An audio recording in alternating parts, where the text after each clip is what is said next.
Hello दोस्तों, स्वागत है हमारे नए वीडियो में। आज की वीडियो में हम लोग एक रोमांटिक ड्रामा मूवी का एक्सप्लेन करने वाले हैं। इस मूवी के शुरुआत में हम लोग एक आयरिस नाम की लड़की को देखते हैं, जिसे एक जोश नाम के लड़के से प्यार हो जाता है। जोश आयरिस के साथ कई बार घपाघप किया करता था। एक दिन जब वो अपने दोस्तों के पास आयरिस को मिलवाने के लिए लेकर जाता है, तब उसके दोस्त भी आयरिस को देखकर उसकी तरफ अट्रैक्ट हो जाते हैं और वो लोग भी अब आयरिस के साथ इंटीमेट होना चाहते हैं। लेकिन सबसे हैरानी की बात यह थी कि जोश को इस बात से कोई भी फर्क नहीं पड़ता है कि कोई भी आयरिस के साथ घपाघप कर सकता है। एक बार आयरिस जब जोश के दोस्त के साथ अकेली होती है, तब वो आयरिस को अपने पास बुलाता है और कहता है मेरे पास आ जाओ, क्योंकि तुम इसी काम के लिए यहाँ हो। इसके बाद वो आदमी आयरिस के साथ में क्या करता है, ये हम लोग इस वीडियो में आगे देखेंगे। तो चलिए इस मूवी को शुरू करते हैं। इस मूवी की शुरुआत एक सुपरमार्केट से होती है। यहाँ पर हम लोग एक आयरिस नाम की लड़की को देखते हैं। तभी एक जोश नाम का लड़का यहाँ आता है। जोश आयरिस को ही देखे जा रहा था। यहाँ आयरिस भी जोश को नोटिस करती है। इन दोनों की नजरें मिलती हैं और इन दोनों को पहली नजर में ही प्यार हो जाता है। अब ये लोग साथ में घूमते हैं। जोश आयरिस को अपने दोस्तों से मिलाने के लिए लेकर जाता है।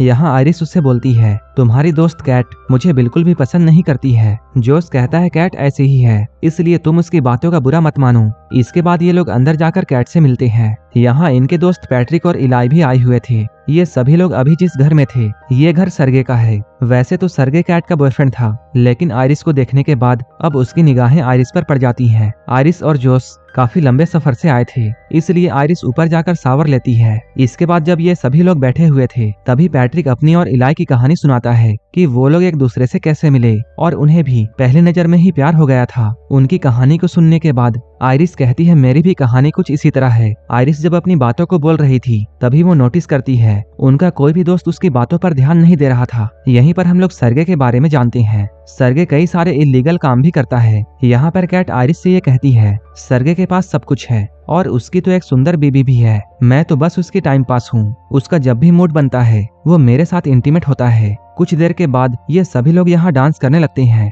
तभी सरगे आयरिस के नजदीक आने की कोशिश करता है। यहीं पर जोश भी होता है। डांस करते हुए आयरिस जोश को अपने तरफ खींचती है। यहाँ ये लोग साथ में काफी मस्ती करते हैं। रात में सोने से पहले ये लोग इंटीमेट होते हैं, लेकिन तभी आयरिस कुछ बोलने लगती है। जोश उसे कहता है सो जाओ। तभी आयरिस एकदम से ही सो जाती है। सुबह में ये लोग नदी के पास जाने वाले थे। जोश आयरिस से कहता है मेरा जाने का मन नहीं है, इसलिए तुम अकेली चली जाओ। जोश आयरिस की बातों को मानकर अकेली जाती है, लेकिन आयरिस के जाते ही जोश ने अपने फोन में वो एक पेनड्राइव को कनेक्ट करता है। इधर बाहर आयरिस को अपने जेब में एक चाकू मिलता है। यहाँ पर पीछे सरगे भी होता है। सरगे आयरिस के साथ फ्लर्ट करने की कोशिश कर रहा था। सरगे को देखकर आयरिस कहती है मुझे अब वापस जाना चाहिए, लेकिन सरगे उससे कहता है तुम मेरे गेस्ट हाउस में आई हो, इसलिए तुम्हें थोड़ा टाइम मेरे साथ गुजारना चाहिए। सरगे यहाँ आयरिस को सनस्क्रीन देकर ये कहता है कि तुम मेरी पीठ पर इसे लगा दो। तभी वो आयरिस का हाथ पकड़ लेता है। सरगे कहता है मेरे पास कैट का परमिशन है और तुम तो यही करने के लिए हो। कुछ ही देर के बाद हम लोग आयरिस को देखते हैं,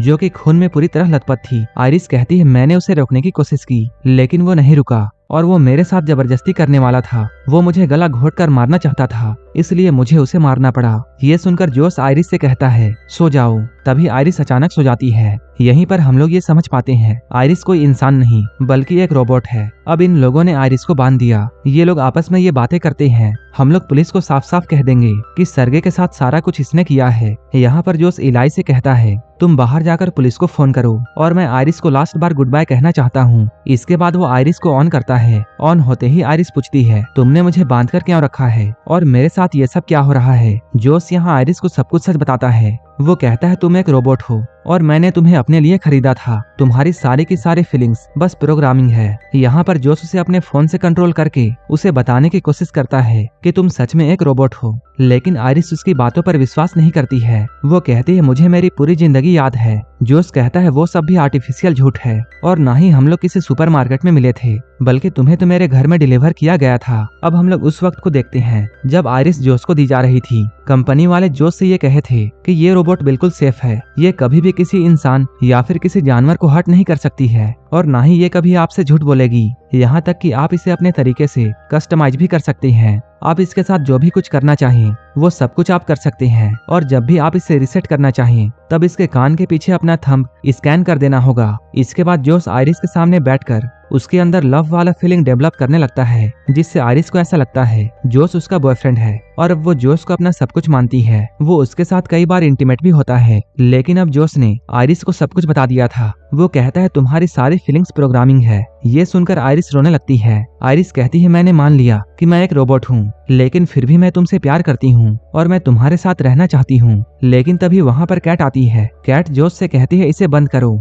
लेकिन जोश आयरिस को बंद करने के बजाय कैट से बातें करने लगता है। कैट कहती है ये हमारा प्लान नहीं था, तुमने उसे दोबारा ऑन क्यों किया? जोश कहता है मैं बस लास्ट बार उसे गुड बाय कहना चाहता था। यहीं पर हम लोग ये जानते हैं ये सारा का सारा कुछ जोश और कैट का प्लान था। इन दोनों ने मिलकर आयरिस के सेटिंग के साथ छेड़छाड़ की थी ताकि वो सरगे को मार दे। लेकिन इधर आयरिस पास में पड़े हुए चाकू की तरफ बढ़ती है। जब जोश उसे बंद करने के लिए उसके पास में आता है, तब आयरिस उसे जोर से एक मुक्का मारती है। कैट ये सब देखते रह जाती है। इसके बाद आयरिस जोश का फोन लेकर यहाँ से निकल जाती है। अब जोश ये सारी बातें इलाई को बताता है। वो कहता है मैंने ही आयरिस के सेटिंग के साथ में छेड़छाड़ की थी ताकि वो सरगे को मार दे और उसका सारा का सारा पैसा हमारा हो जाए। इसके बाद ये लोग इस पैसे में एक हिस्सा इलाई को भी देने की बातें करते हैं। इलाई कहता है तब तो एक हिस्सा पैट्रिक का भी होना चाहिए। जोश कहता है पैट्रिक का कैसे? यहीं पर हम लोगों के सामने एक और बड़ा खुलासा होता है कि पैट्रिक भी एक रोबोट है। ये लोग बातें करते हुए पैसों का 3 हिस्से करने के लिए मान जाते हैं, लेकिन पुलिस के आने से पहले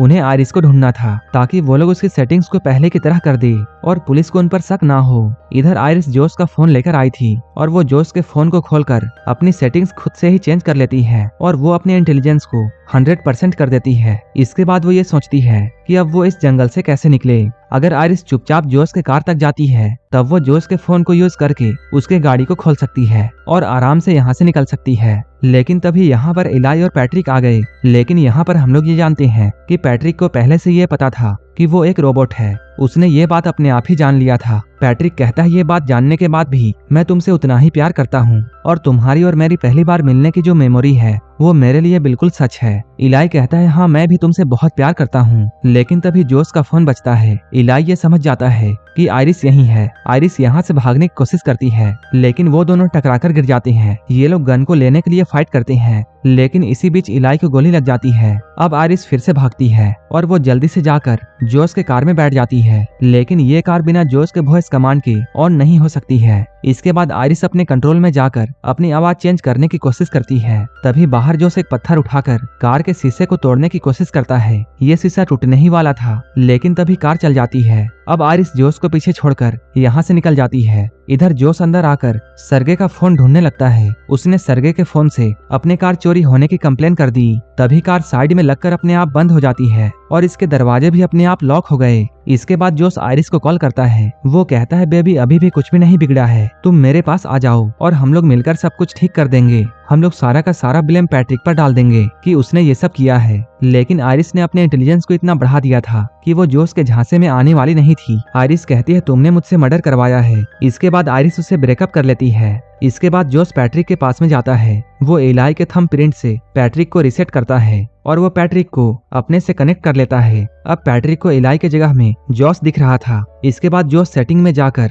पैट्रिक के अग्रेशन को 100% कर दिया और वो पैट्रिक को यह हुक्म देता है कि तुम जाकर आयरिस को ढूंढो। इधर आयरिस कार के शीशे को तोड़कर बाहर निकल रही थी, लेकिन तभी यहाँ पुलिस आ जाती है। इसके बाद आयरिस जल्दी से अपनी लैंग्वेज चेंज करती है ताकि पुलिस वाला उसकी बातों को नहीं समझ पाए। उसने ऐसा इसलिए किया था क्योंकि आयरिस के साथ कुछ भी हो जाए वो झूठ नहीं बोल सकती थी। इसके बाद वो जर्मन लैंग्वेज में पुलिस को सब कुछ बताती है, लेकिन इस पुलिस वाले को कुछ भी समझ में नहीं आता है। लेकिन वो पुलिस वाला कार में पड़े हुए चाकू को देख लेता है। इसके बाद वो आयरिस को हथकड़ी पहनाता है, लेकिन उसी वक्त पैट्रिक यहाँ आता है। क्योंकि पैट्रिक का एग्रेशन 100% था, इसलिए वो यहाँ पर पुलिस वाले को जान से मार देता है। इसके बाद उसने जोश के फोन से आयरिस को भी बंद कर दिया। इधर कैट घर के बाहर में एक पुलिस की कार को आते हुए देखती है, जिसमें से पैट्रिक निकलता है और इस पुलिस वाले की डेड बॉडी डिक्की में पड़ी हुई थी। कैट ये सब देखकर बहुत डर जाती है और यहाँ से भागने लगती है। जोश पैट्रिक से कहता है उसे रोको। पैट्रिक ने कैट को भी जान से मारकर उसे जाने से रोक दिया। ये सब पैट्रिक के बढ़े हुए एग्रेशन के वजह से हो रहा था। इसके बाद हम लोग जोश को देखते हैं, जो कि आयरिस के साथ में टेबल में बैठकर उसके साथ खाना खा रहा था। उसने आयरिस को ऑन किया था। जोश कहता है मैंने ये बात नहीं सोचा था कि तुम इतना कुछ कर जाओगी। तुमने इलाई को मार डाला और तुम्हारी ही वजह से कैट की भी जान चली गई। आयरिस कहती है नहीं, मैंने ऐसा कुछ नहीं किया है, ये सब तो तुम्हारा किया हुआ है। तुम सारा का सारा ब्लेम मुझ पर नहीं डाल सकते हो। आयरिस कहती है तुम बहुत बुरे इंसान हो और तुम बहुत कमजोर हो, तुम पूरी दुनिया को गलत समझते हो। आयरिस अभी ये सब बातें बोल ही रही थी तभी जोस अपने फोन को लेकर उसके इंटेलिजेंस को 0 कर देता है। जोस कहता है तुम बोलती हो कि तुम्हें दर्द फील होता है, तो आओ हम लोग टेस्ट करें। वो आयरिस के हाथ को जलते हुए कैंडल के ऊपर रखता है। उसी वक्त जोस के पास में आयरिस को बनाने हुए कंपनी से कॉल आता है। वो लोग यहाँ आ रहे थे। इधर आयरिस का हाथ जल चुका था। तब जोस ने कैंडल को बुझाकर उसके हाथ में गन थमा दी और वो आयरिस को ये ऑर्डर देता है कि तुम अपने आप को गोली मारो। इसके बाद आयरिस उसकी बातों को मानते हुए अपने आप को शूट कर लेती है। इधर कुछ ही देर के बाद आयरिस को लेने के लिए उसके कंपनी वाले आते हैं।